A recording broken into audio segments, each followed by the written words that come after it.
we're ready to get started. Thank y'all for being here. Small group here, Full Library, and appreciate y'all taking the time again to attend. This is the second meeting of the Englewood traffic calming, or the Kennedy Avenue traffic calming meeting. I'm going to sit and kind of talk so I can be close to my.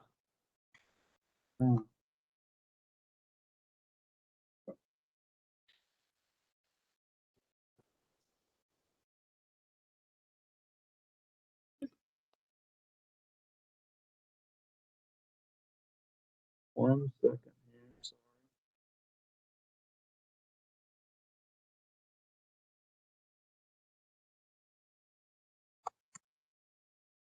I shouldn't have touched whatever I touched.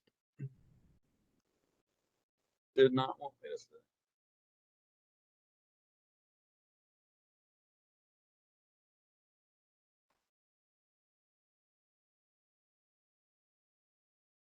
All right, Carter, are you seeing anything? All right, I think we're still recording. All right, start over. And so anyway, thank you again for your attendance. This is the second. My name is Jeff Hammond. I'm with Birch Transportation. We are consultants working for the National Department to administer the traffic program. We have Carter here, my colleague, running the online meeting, and as I mentioned, it's being recorded. So any constituents that didn't get a chance to be here tonight and want to tune in can do that at their leisure. I'll be covering a lot of the same material we did in the first meeting. I'll be brief. Was everybody here for the first meeting? So I'll just cover this, and then we'll get to the meat, which is the revisions that we've made to the plan. Y'all know this is a residential program that really focuses on engineering type of improvements to help slow traffic down on the street. We focus on one street at a time. We talked about that. It is a very high demand program. We always like to plug Nashville as a great one-stop go-to place for any kind of request that you have, not just Department of Transportation, but all departments in metro government. We've talked about the demand for the program. It continues to grow. I think we've had another intake of applications, and so our backlog remains healthy. We got plenty to work on. Y'all happen to be one that qualified here on Kennedy. Y'all know how we got here. Most of the score on this one was speed. Of course, this is signed at a lower speed limit. We were talking before everyone came in that the 85th percentile speed was 29. In fact, 15% of the people are going faster than 29. They go that fast on that street, as narrow as it is, and so forth. So there's the map of what we're working on, Kennedy Avenue, and that's from Greenfield to Stratford. That remains our project. This slide has changed a little bit because we are now at meeting 2. We've progressed 2 bubbles there. We were at meeting 1, and so we're going to present the revised plan tonight, and then I'm going to show you a little more information on the ballot process, some information as we get closer to construction. I think we covered a lot of this last time. The plan has not changed in terms of the devices that we plan to use. It's still a speed cushion based project, which as most of them in Davidson County are. This slide is a good one because we are actually using a combination of 2 and 3. I'll show you that in just a second. Two pad placement and 3 pad placement. So the picture on the left is what I showed you last time, and you'll remember we try to shoot for about 400 to 600 feet of spacing, and that typically gives us pretty good consistent speed without just being obnoxious to people who have to drive over this every day. So when we did that, that was around 500 feet or so. And there was a request at this meeting last time to relook at that. I think given the shortness of the street that we're working with and the narrowness, there was a desire to see about cutting that. We looked at it and agreed that would be a good change to make. So the picture on the right is the current proposal. And that brought our spacing down just a little bit under 400 feet. So It's a little tighter than most applications. We think, again, given the context of this street, that's very appropriate. I see we got 385. It was 515. We're now at 385. So we took those. We just spread them out a little bit to manage that space. So the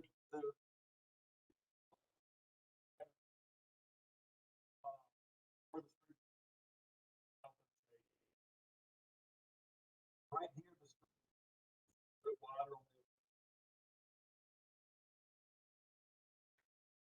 the so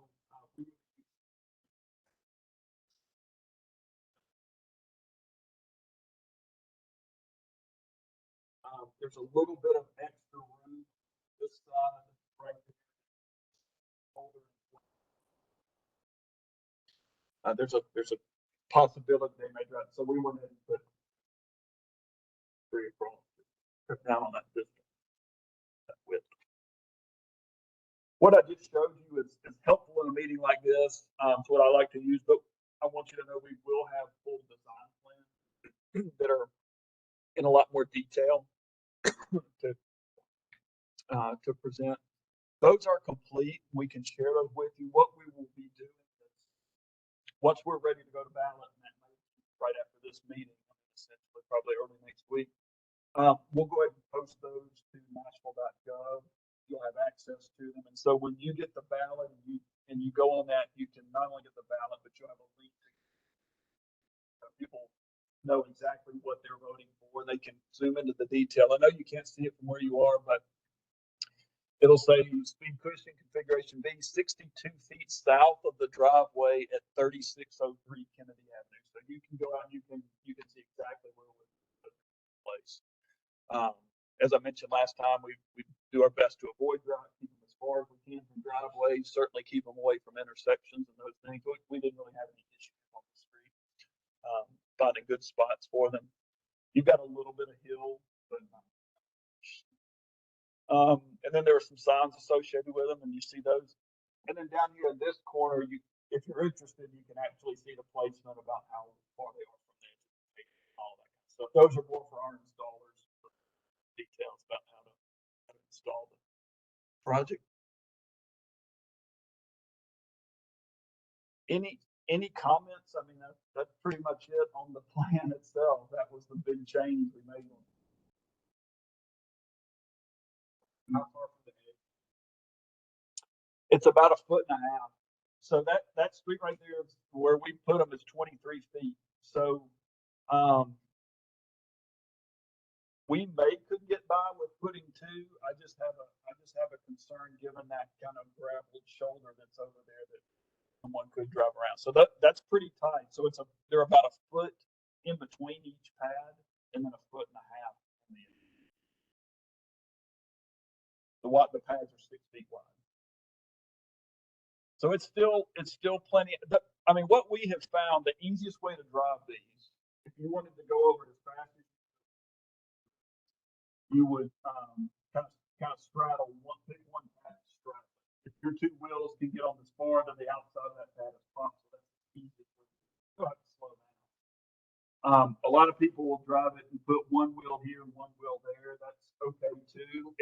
But it is a little more of an abrupt change if you do that. What you don't want to do is one wheel and one wheel up. That to me is the least comfortable. I'll keep one tire on level pavement and one on the pad. But anyhow, so that even with that 1 foot, if you straddle that or straddle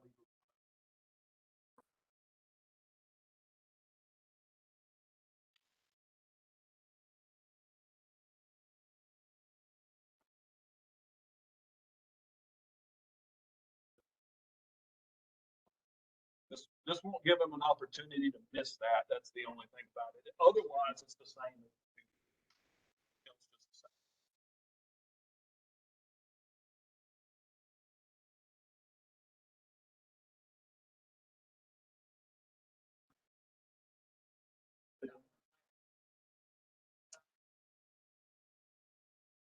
That's right.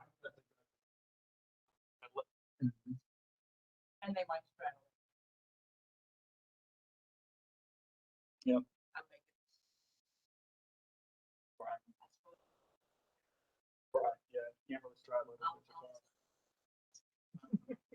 Well, we think through all these scenarios, the likelihood of all of these coming together, I don't know what that is, but I would imagine, unless there's an incident right there, they probably don't use it very much to get where they're going.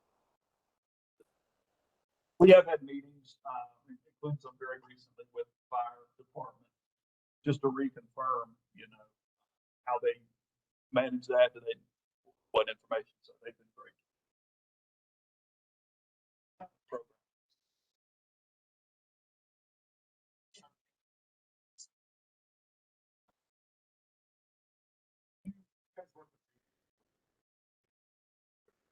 I think recently people still burning people as a country. And, it's amazing to me that we would ever do that. We've got to be to an accident instead of the drivers.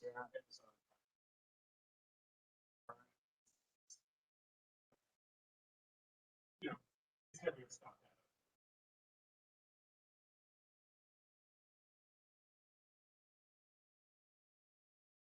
Yeah, I know Waze has something called the Connected Community Program where they'll work with the jurisdiction to, adjust their maps and take things out of play, shouldn't be there. I don't know how a city makes those decisions. Well, we're going to allow them on this street, not on this. But, at some point, if you push it on, you're pushing them somewhere else. I don't think Metro is doing any of that type of thing. I could be wrong, but this gets back to, I really don't know a lot about how those things work either, but my guess is, when there's an incident, it routes you around. So it's gauging speed. I'm pretty sure. I know some of them do it. I don't know about all of them. And so if the prevailing speed on these after the speed cushions drops now to where, where it used to be maybe 25 miles an hour with the average speed, if by putting these on here, it drops to 19, it may not register as such a good cut to them. Yeah. Let's talk a little bit about the ballot. That's the next thing that's in front of us. And so, if we're comfortable with that plan, then we would go ahead and send the ballot cards out. Did y'all get a card for this meeting? You'll get the same type of card for the ballot. It'll just have some different stuff. It'll have a QR code on it. And you'll scan that and it'll take you to this Nashville.gov ballot page. It'll also have a little code right down here in this corner, and you'll enter that code as one of the fields. It lets us have some assurance that the people that got the card are the people that are voting. And but you'll put your name, address, and then you'll vote yes or no. You'll have an opportunity, as I said, to go back and look at the plan, and that'll stay open for 6 weeks. 6 weeks, we'll take all the responses, and 2/3 of them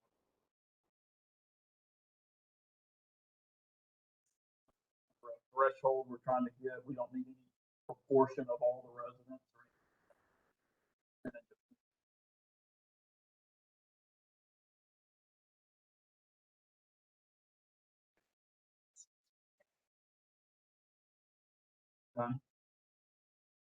We'll do it. Yeah, we'll do a new one. I mean, we'll pull a new one, the day before we mail it out. Yeah. So if it'll be current as of Monday or Tuesday, whenever we pull that.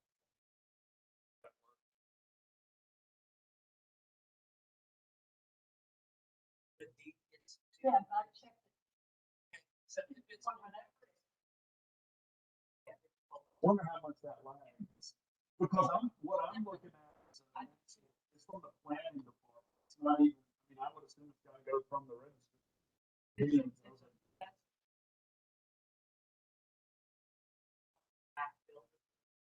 This filter Yeah. comes from the GIS.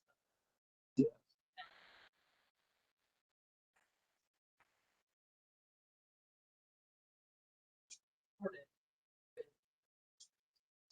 So it ought to be pretty Based cool. on when it's as closing registers it to the register.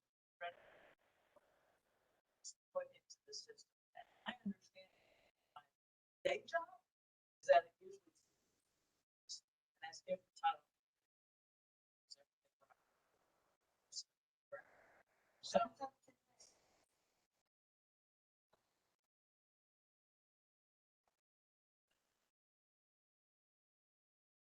Yes. There's always.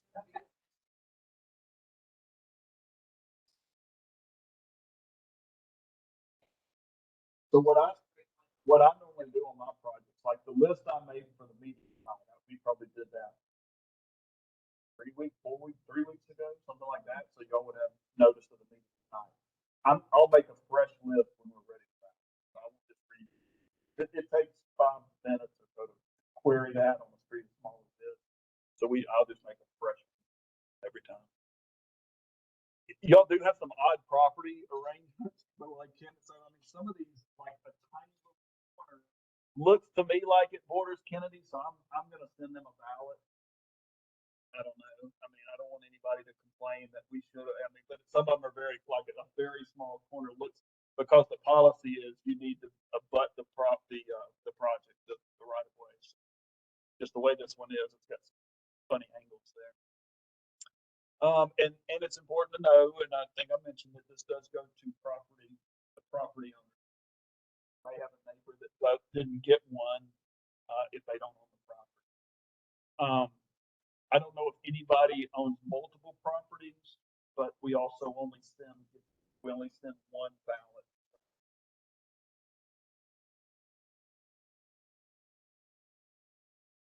Do they own more than?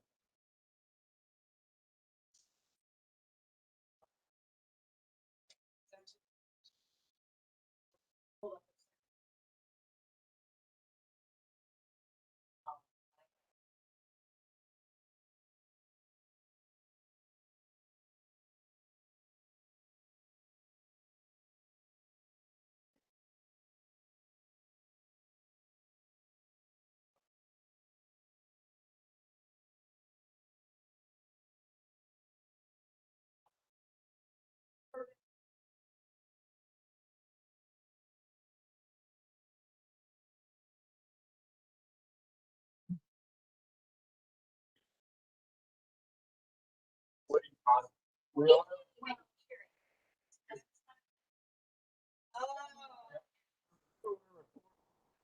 He doesn't own a computer. It's mandatory. Well, here's the thing though. If he doesn't vote, it doesn't matter. So I was gonna bring him my.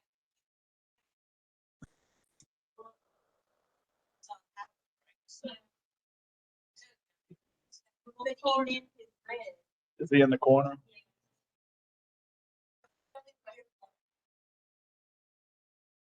Well, it's this little bitty. Oh. You could probably come out because, like, technically his is in a driveway, but it's weird. It's just, yeah, it's the way that thing cuts through. I mean, there may be a little corner that abuts it. I don't know. But Yeah.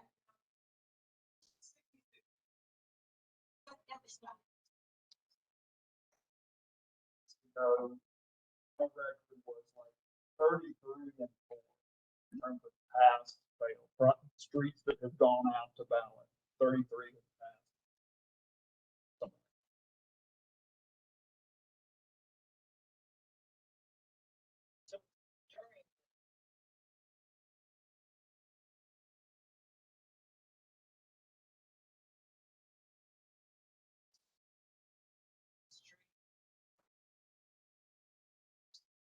Down. Here's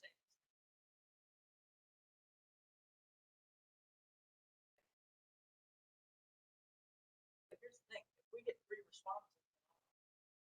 Yeah. He may tell you, he won't tell you how they voted, but he may tell you who has properties that you've heard.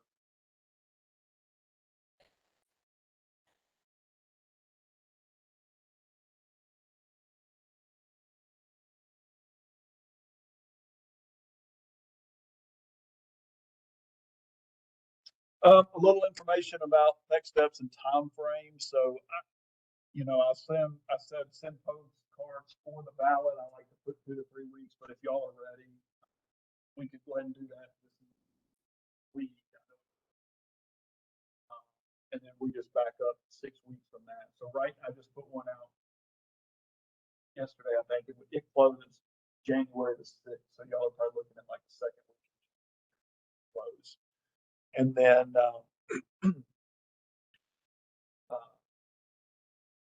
after that comes in, you would order materials, say 2 months on that. I don't have a lot of information about how long that is actually taking in the installation. So January, so you're getting in the spring. Talking about installation.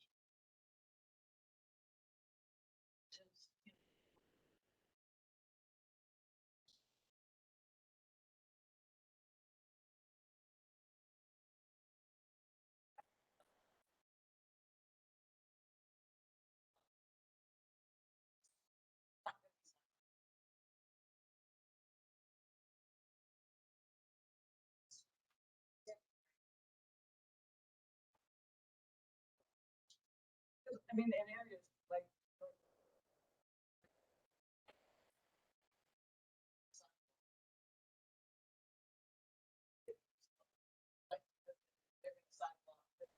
Part of the city. The more that we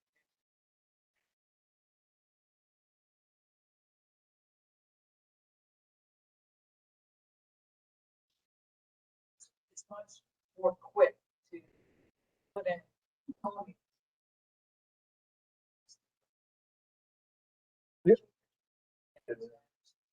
The only complaint that we get occasionally if the cushions go way over like and this one we really can't help it. It's so narrow, but sometimes they'll say, you know, we've got a stroller or somebody in a wheelchair and they don't, you know, it's a little harder to navigate as a pedestrian across the hump because you will have to walk up and over.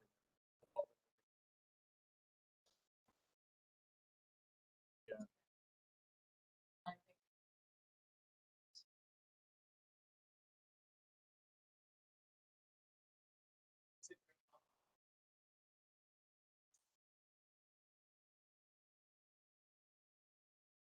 What is the recommended speed? So we post them at 20. We have some data that I collected for a meeting 2 weeks ago. They were on a 10.5 foot cushion. We're out in West Nashville, bigger lots. So we put a higher speed cushion. These that we're recommending are a 7 foot. That's the length in the direction of park. That's as short as we get. That means that's as aggressive as a speed cushion.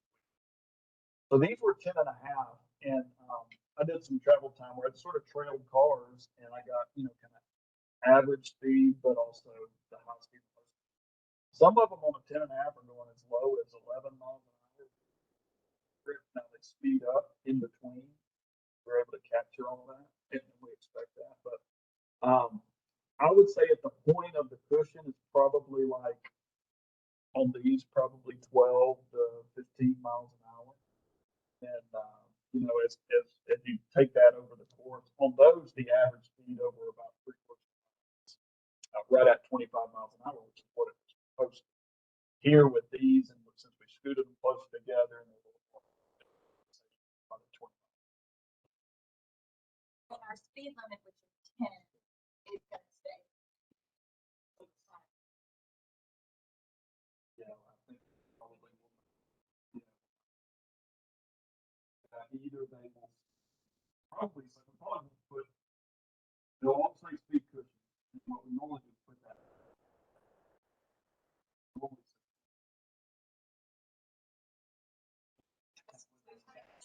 It's like encourage you to go faster.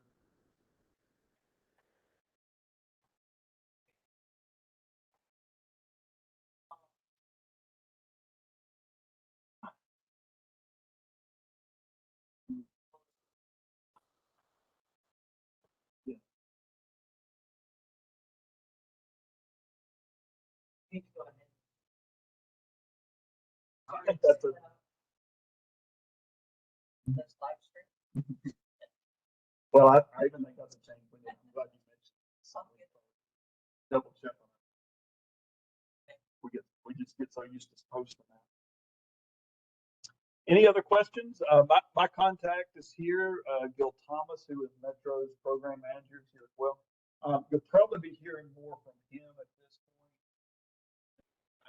That all comes through Metro's system, and he handles the construction program scheduling and all for that. So probably be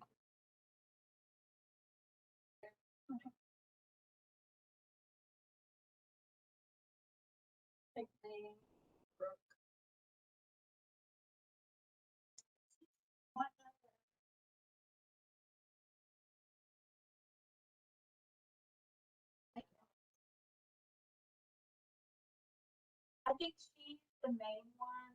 I'm like the secretary.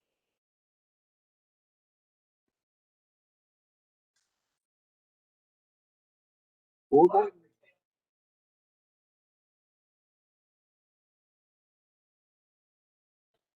Someone that got the. She gets the credit.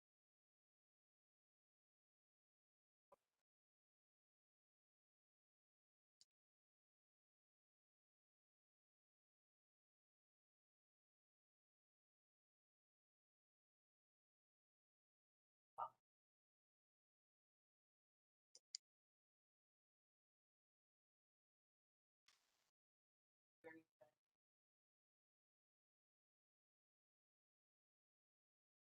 Very good. We're excited. I would really like to test it. Down those two.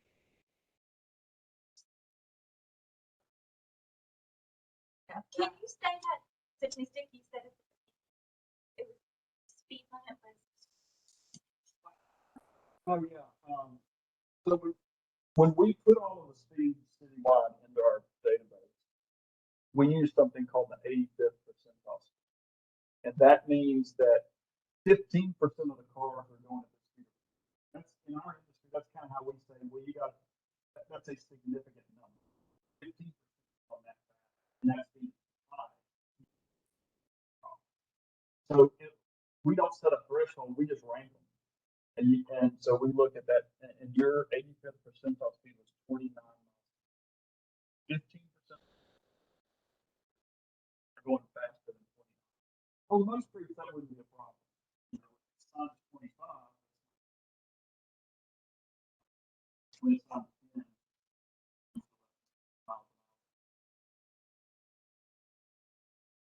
When you're walking on that narrow little street and somebody goes by 30, You're right. it's pretty scary. Yeah, I think that's the difference. That's why I signed it.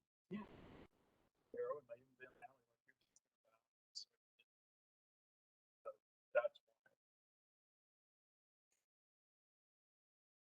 Well, let me back up. It's mainly because people don't pay attention. Second.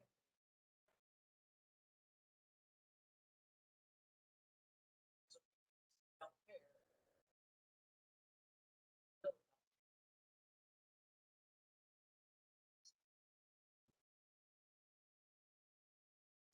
It's scary.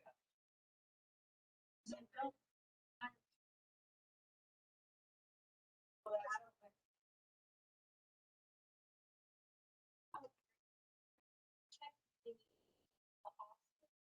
yeah, check something that there's things on.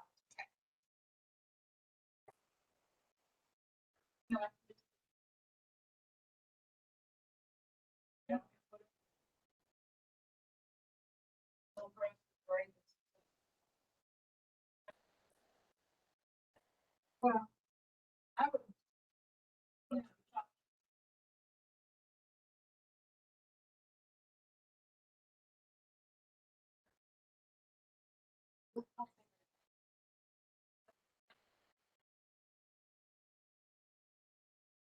That's what I think. We're stronger together. If I can- Great. Well, we'll go ahead and stop the recording here. Appreciate again everyone's attendance tonight, and especially you, Councilmember Benedict, for taking your time and being here. Support of this program. We really appreciate it. And we'll say good night to everyone. Thank you.